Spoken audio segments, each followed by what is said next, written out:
De a poquito. Muy bien, el domingo pasado hablamos de la armadura de Dios, el poder que nos permite batallar y trabajar en todas nuestras áreas de nuestra vida, cubierto por aquello que Dios dice: fortaleceos en el Señor y en el poder de su fuerza. Una de las cosas que yo dije es que la manifestación de Dios en nuestra vida con poder es por medio del Espíritu Santo, ¿no? O sea, lo primero que dice es fortaleceos en el Señor y en el poder de su fuerza. Después dice, y vestidos de toda la armadura de Dios, ¿no? Quiere decir que lo primero es vestirse con todo el poder de Dios, ¿no? Así que hoy quiero hablarle de la manifestación del Espíritu. Y ahí, no sé si ya está. Vamos a poner el título y vamos a comenzar a desarrollar primeramente esto que es la manifestación del Espíritu. El tema del Espíritu Santo es algo que para mí siempre me apasionó, siempre lo digo, porque desde que iba a la iglesia sin haberme convertido, yo escuchaba del Espíritu Santo y me parecía algo, no sé, magnético, digamos, me llamaba la atención y me atraía y me gustaba, y cada vez que encontraba algo lo leía y trataba de ver qué era, ¿no? No lo comprendía porque no había recibido a Cristo, así que no entendía mucho sobre el tema. Pero como pensaba que era como otras cosas, ¿no? Como a veces algunos hacen cábalas y hacen frases, y yo pensaba que era algo semejante a eso que ayudaba a la persona, ¿no? Y entonces lo buscaba, pero nunca lo encontré. Hasta que Él me encontró, digamos, me dio convicción de pecado y me convertí al Señor. Allí entendí cuál era la función del Espíritu Santo, ¿no? Entonces, cuando hablamos de manifestación del Espíritu Santo, es como el Espíritu Santo se presenta. Nosotros no vamos ahora a desarrollar todo un tema de las figuras del Espíritu Santo, ¿no? Porque hay muchos símbolos, hay muchas figuras, hay muchas representaciones de cómo es el Espíritu Santo. La cuestión es cómo la Biblia lo utiliza, y vamos a ver la manifestación del Espíritu Santo en dos maneras.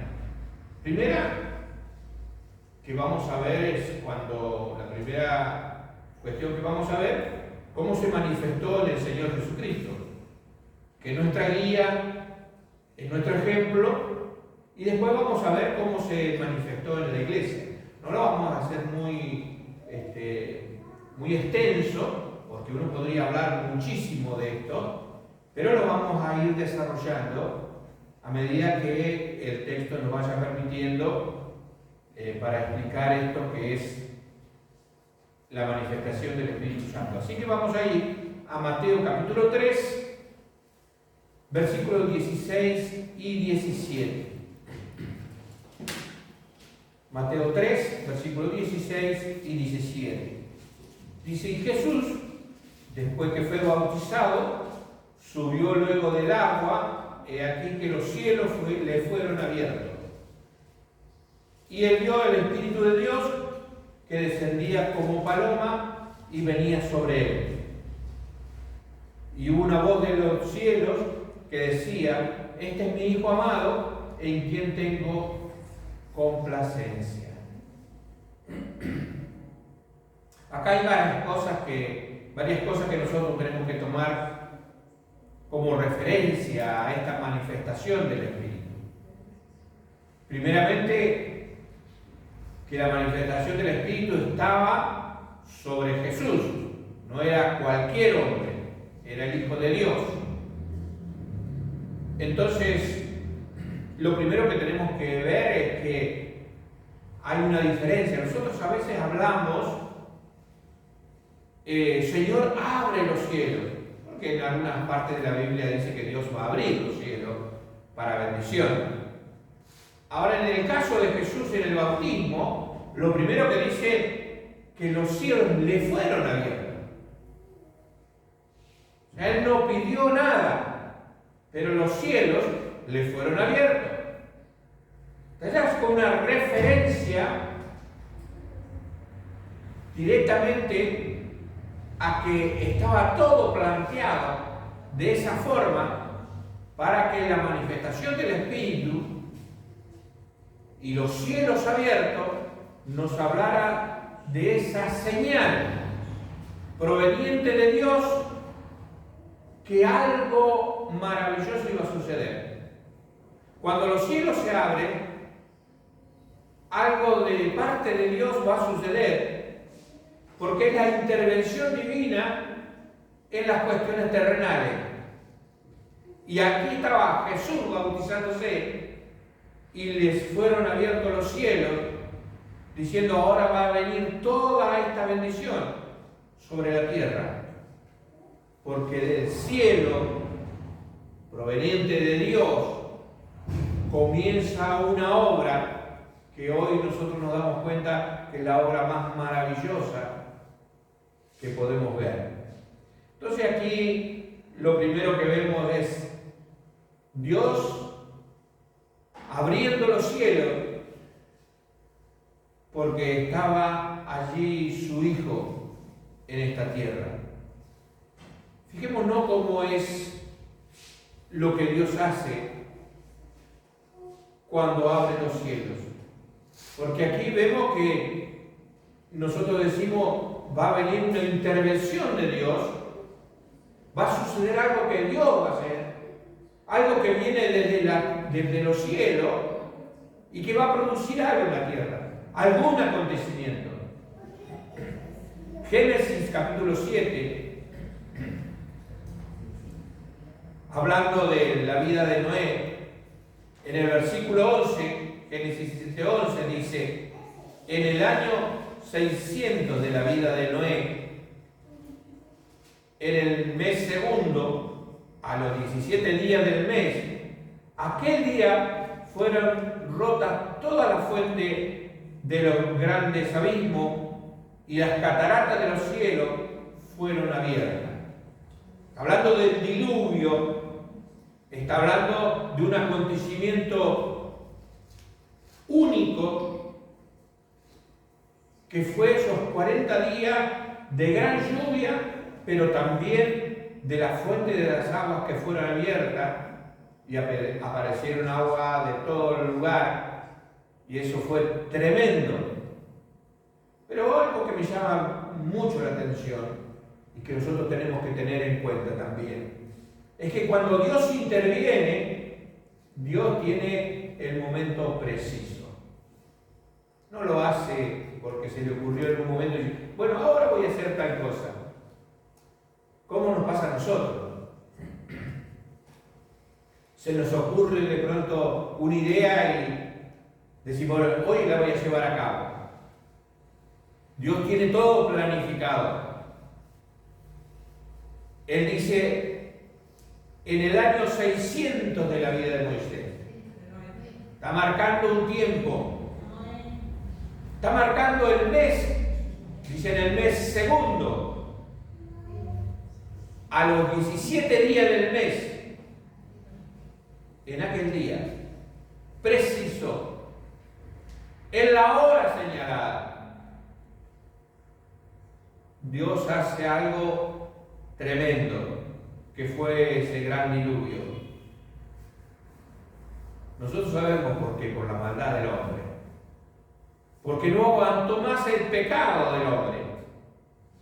Sé que cuando hablamos de abrir los cielos, como a veces nosotros decimos: Señor, abre los cielos, no sabemos a veces lo que le estamos pidiendo. No sea que abra los cielos por tu pecado. Pero Dios en su gran misericordia,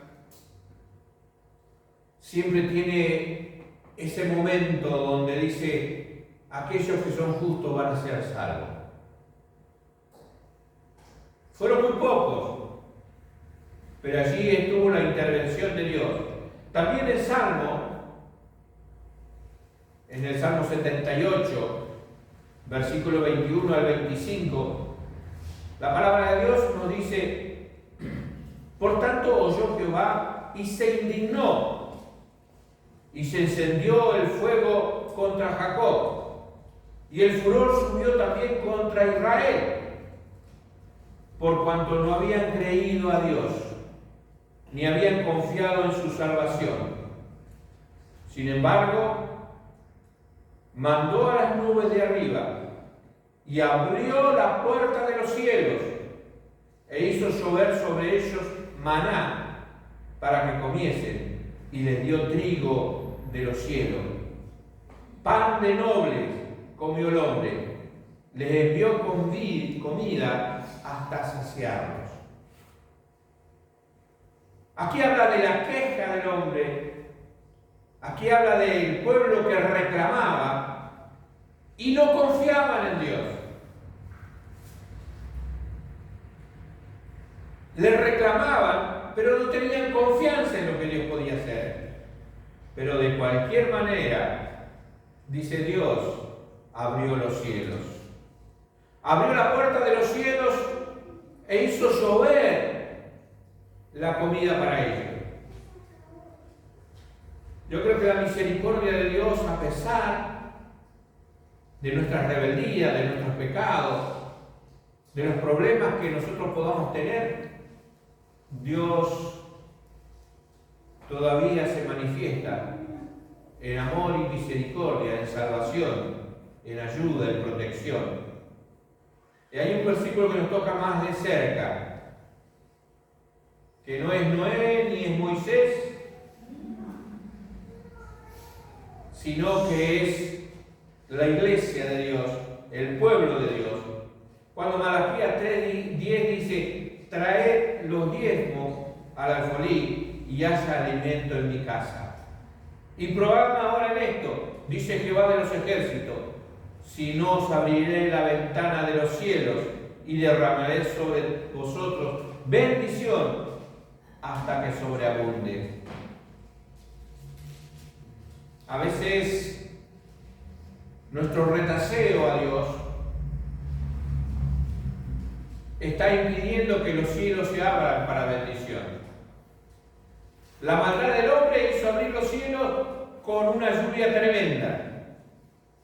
El pueblo de Israel rebelde, sin creerle a Dios, reclamándole a Dios, quejándose. De cualquier manera, la misericordia de Dios se manifiesta en mandarle el maná del cielo para que se alimentaran. Al pueblo de Dios le dice, probadme porque si lo hacen, yo abriré las ventanas de los cielos y derramaré bendición hasta que les alcance y les sobre.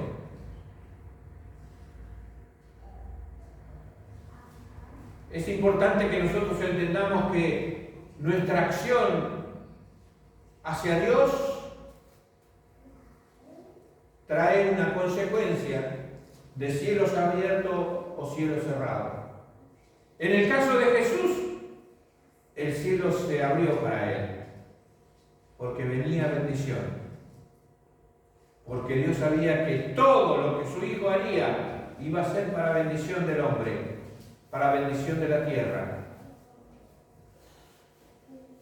Después dice el pasaje, él vio al Espíritu Santo como paloma que estaba sobre Jesús. Cuando hablamos de los símbolos, en la palabra de Dios utiliza una palabra que es un símil, que es como. Está diciéndote ya que es una figura. No era un pájaro emplumado, la paloma que veía, sino una figura de lo que este animal significaba. No era el fuego, porque no se manifestó el Espíritu Santo en el bautismo de Jesús como si fuera fuego. No era agua, el agua estaba allí en el bautismo que hacía Juan. No era el viento, como lo fue en otras oportunidades, sino una paloma. Y el significado de este animal, la simbología que tiene, es primeramente la sencillez. Recuerden las palabras de Jesús: astuto como serpiente, sencillo como paloma. Dice: aprendan de mí, que él era sencillo como paloma. También la paloma hablaba de la pureza. La paloma era siempre aceptada para el sacrificio. Cuando la gente no podía entregar una ofrenda mayor o era pobre, siempre una paloma era aceptada. O sea que es pureza y también aceptable para el sacrificio. Fíjense la figura que utiliza en la manifestación del Espíritu sobre Jesús: una paloma. Y después dice: y una voz del cielo que decía: este es mi Hijo amado, en el cual tengo complacencia. Y esto para mí es algo que siempre me maravilló, porque se escucha la voz de Dios hablando de su Hijo con el placer de presentarlo al mundo. Y esto me hace recordar algo que de pronto siempre es gracioso para nosotros en la familia, porque mi padre, cuando uno hacía algo bien, decía: ¡esos son mis hijos! Ahora, cuando hacíamos algo mal, le decía a mi mamá: ¿ven? Esos son tus hijos. El placer de presentar a su hijo como algo agradable, como para que lo vean. Eso es lo que Dios hizo cuando Jesús estaba bautizando. La voz del cielo que decía: este es mi Hijo amado, en el cual me complazco, estoy feliz. De la misma forma, con el mismo tono, con el mismo placer, vamos a escuchar nosotros en la eternidad, donde nos llamarán por nuestro nombre y dirán: este es mi Hijo amado, en el cual yo tengo complacencia. Dígame si no es hermoso pensar que la voz del Señor, la voz de Jesús, la voz de Dios, te llame y te diga con ese nombre nuevo que te va a regalar: tú eres mi Hijo amado, en el cual estoy complacido.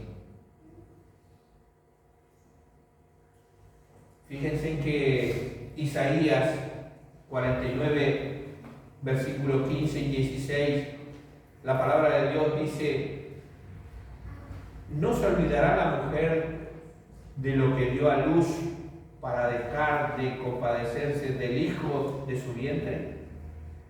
Aunque olvide ella, yo nunca me olvidaré de ti. He aquí, en la palma de las manos te tengo esculpida. Delante de mí están siempre tus muros. Hablando de Jerusalén, hablando de los hijos de Dios, hablando de lo que Él elige, dice que está esculpido en su mano. No se va a borrar. Él sabe y conoce. Él dice que a sus hijos los tiene en su mano. Pero es más maravilloso cuando habla la palabra de Dios del pastor, que el pastor conoce sus ovejas. Y en Juan 10:3 dice, a este abre el portero, al pastor de las ovejas, a Jesús abre el portero. Y a las ovejas oyen su voz, y sus ovejas son llamadas por nombre y las saca. Dios sabe cómo sos. Dios sabe tu nombre interior.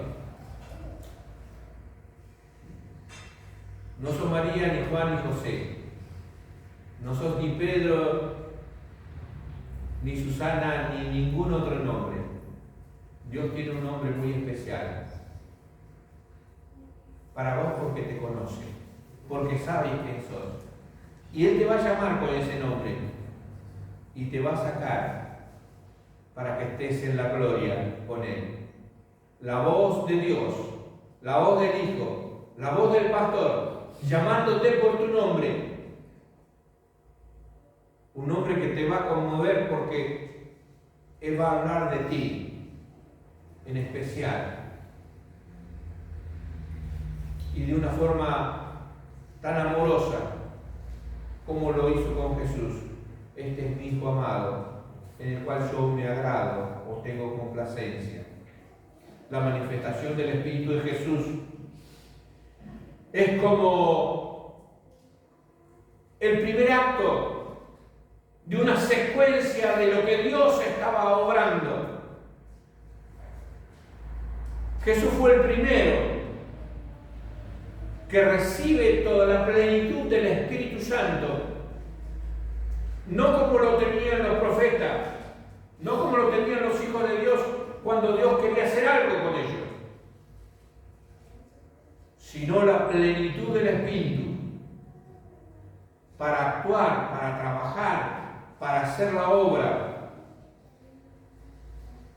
Cuando Jesús fue bautizado, se mantuvo lleno del Espíritu Santo durante toda su vida.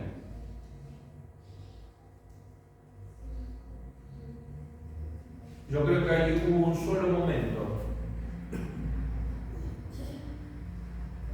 donde, como David decía, Dios mío, no quites de mí tu Santo Espíritu.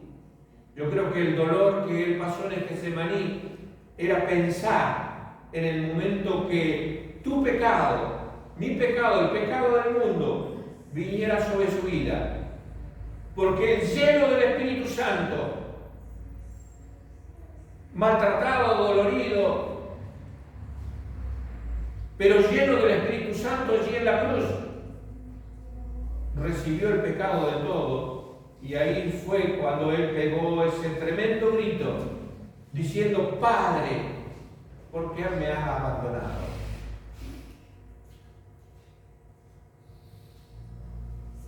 Porque el pecado de nosotros provocó que el Espíritu saliera de su vida.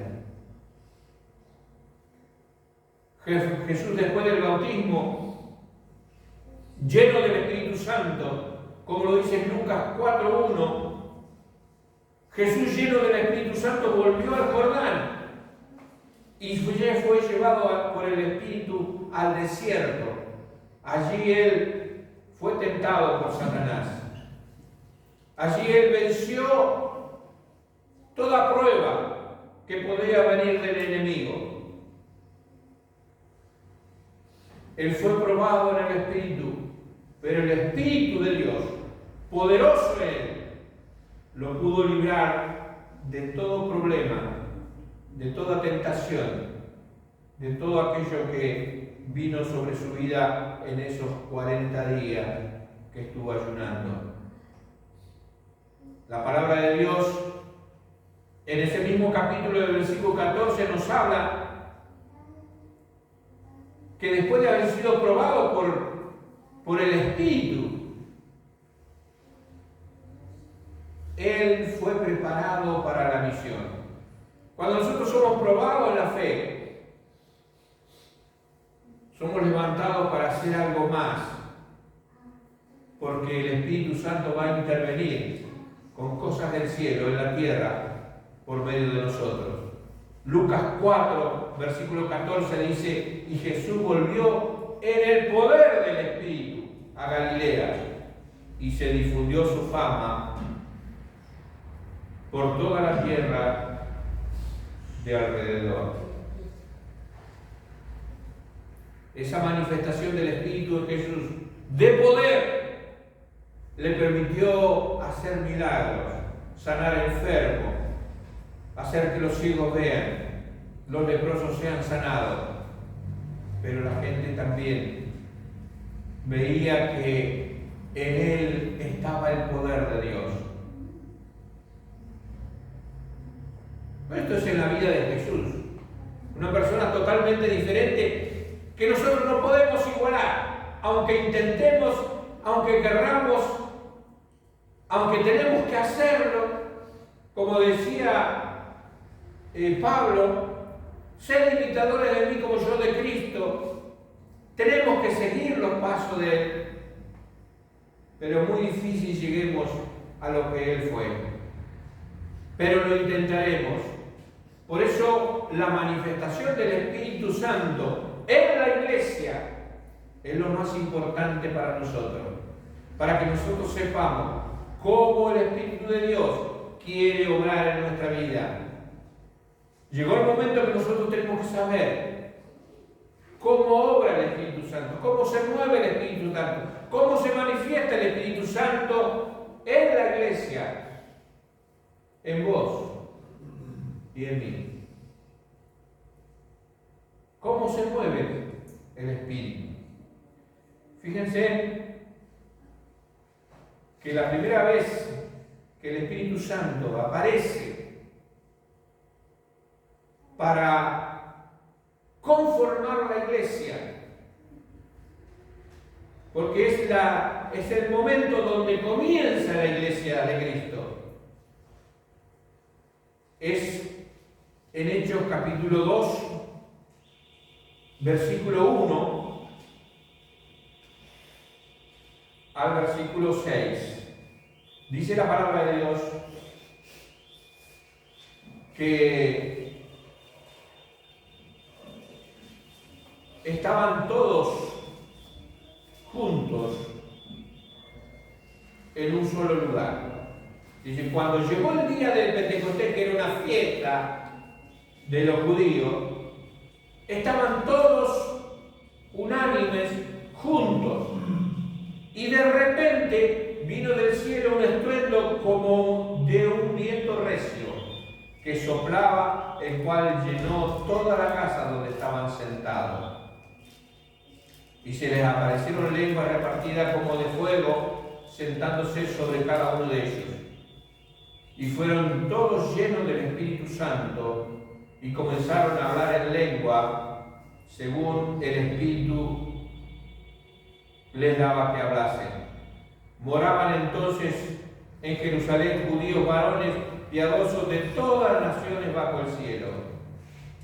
Y hecho este estruendo, se juntó la multitud y estaban todos confusos, porque cada uno les oía hablar en su propia lengua. Yo quiero que prestemos atención. Primeramente, muchas veces hablamos de que estaban juntos y estaban unánimes, en un solo espíritu. Eso estaba queriendo decir. Ahora era un grupo de personas que estaba obedeciendo lo que Jesús le decía.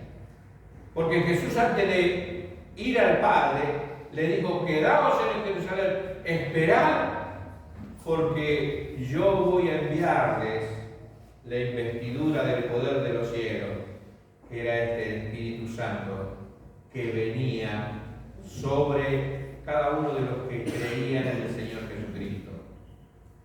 Entonces allí dice: de repente, en el versículo 2, de repente del cielo, así como se abrieron los cielos, pero dice acá, de repente del cielo, un estruendo como de un viento recio. Es un acontecimiento que rara vez nosotros podamos escuchar, según lo que dice algunos comentarios y la traducción de esta palabra, un viento recio, con la palabra como ya le dije que es un simil, es una comparación. No se sintió el viento, se sintió un ruido como si fuera un viento recio, pero la palabra viento recio está hablando de que era un sonido que no se podía definir. Lo definieron ahí en ese momento, o en la palabra de Dios, como viento recio. Pero en realidad está hablando como un eco, como una forma de sonido, como el rugido de un león, como algo que hacía estremecer. O sea, esa es la idea del viento recio. Este viento sopló, dice, o entró, o se sintió ese ruido en la casa. Hablando de esto es hablar de la presencia de Dios. Cuando pasan estos acontecimientos que no sabemos qué pasó, y ahí estaba Dios interviniendo. Cuando hablamos de la intervención de Dios, hablamos de cosas que a veces no entendemos. Pero nosotros tenemos que mirarlo en la palabra de Dios y entender qué es este viento que dice ahí en Hechos capítulo 2. En Ezequiel 37:9 nos dice, y me dijo, profetiza al Espíritu, profetiza, hijo de hombre, y di al Espíritu, así ha dicho Jehová, el Señor, Espíritu, ven de los cuatro vientos y sopla sobre estos muertos y vivirán. Esta profecía es la profecía del valle de los huesos secos, ¿no? Que estaba ahí como un ejército de huesos. Sin embargo, Dios dice, profetiza a esos huesos y esos huesos vivirán, como dice la canción. Y en realidad el Espíritu vino sobre los huesos y subió los tendones y la carne y comenzaron a andar, porque la vida es el Espíritu, o el Espíritu es la vida. Y Él mostró esto para decir que el viento que venía al obrar de Dios, el Espíritu que vino sobre esos huesos secos, le dio vida.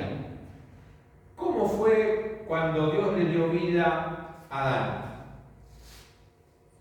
Dice, lo formó de la tierra y sopló hálito de vida y fue un ser viviente. La cuestión es que cuando Dios hace esto, está provocando algo más grande.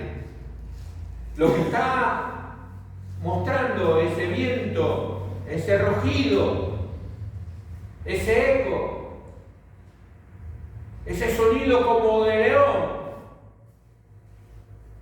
es que Dios está trayendo vida. Y en realidad el Espíritu Santo es vida, porque es justamente el que nos proporciona la vida eterna cuando somos llenos de este Espíritu. Después el pasaje dice, y vinieron lenguas como de fuego. Y ahí está otra vez el símbolo, ¿no es cierto? El simil, como fuego. La simbología del fuego es principalmente fuego purificador.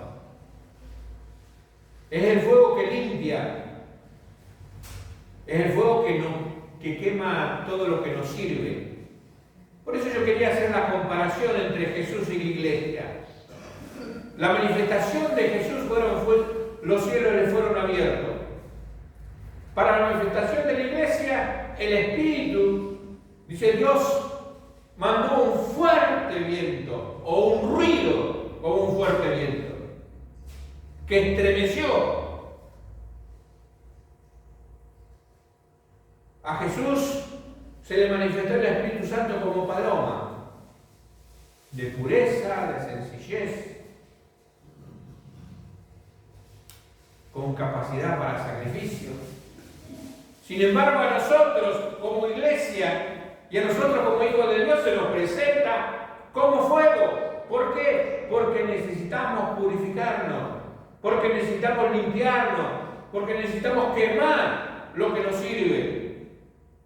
Ese grupo de personas que estaba allí necesitaba el espíritu de fuego.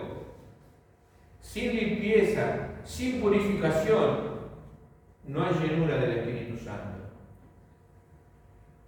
Y eso lo tenemos que tener bien en cuenta. Tiene que haber arrepentimiento, tiene que haber quebrantamiento, tiene que haber una puesta delante de Dios diciendo: yo necesito ser limpiado, ser purificado por el Espíritu. Y ahí sí, terminan los símbolos y dice la palabra de Dios: y todos fueron llenos del Espíritu Santo. Todos fueron llenos del Espíritu Santo. Yo creo que la unidad del Espíritu que había allí y la presentación de todo lo que Dios estaba trayendo y creyendo en lo que Jesús le decía, todos esos corazones estaban dispuestos a recibir el Espíritu Santo. Hay una preparación para nosotros. Es conmovernos de lo que Dios quiere hacer. Sentir que Dios tiene todo preparado. Y después vamos a ver por qué hubo este sonido tan fuerte como de un viento recio, que no tenía que ver probablemente con los que estaban allí, sino con los que estaban alrededor. Pero allí vino el fuego para purificar a los que estaban dentro de la casa. Y dice: todos fueron llenos del Espíritu Santo. ¿Para qué? Para cumplir la misión en el mundo, sin barrera. Para cumplir la misión que Dios le había dado. Ir por todo el mundo y predicar el Evangelio. Me imagino que en la cabeza de los discípulos, que la mayoría no eran personas preparadas, dirían: ¿y cómo le vamos a predicar a los medos, a los egipcios, si nosotros sabemos hablar arameo? ¿Cómo lo haremos? Claro que había en este mundo esas barreras. La barrera del idioma, la barrera de la nacionalidad. Porque el judío veía que todo era para ellos. Pero también estaba el temor. Y así el espíritu de poder venía para que esas barreras sean quitadas. El Espíritu de Dios se manifestó en ellos en aquel instante, mostrándole que había algo importante que tenían que hacer. Fíjense cómo Dios preparó todo ese momento para que la iglesia se diera cuenta, para los que estaban allí se entendieran que Dios no dejaba nada al azar. Fíjense que cuando nosotros leímos al principio, dice: y vino, en el versículo 2, y vino del cielo un estruendo como un viento recio. Y al final, en el versículo 6 del capítulo 2 de Hechos, dice: y el hecho del estruendo,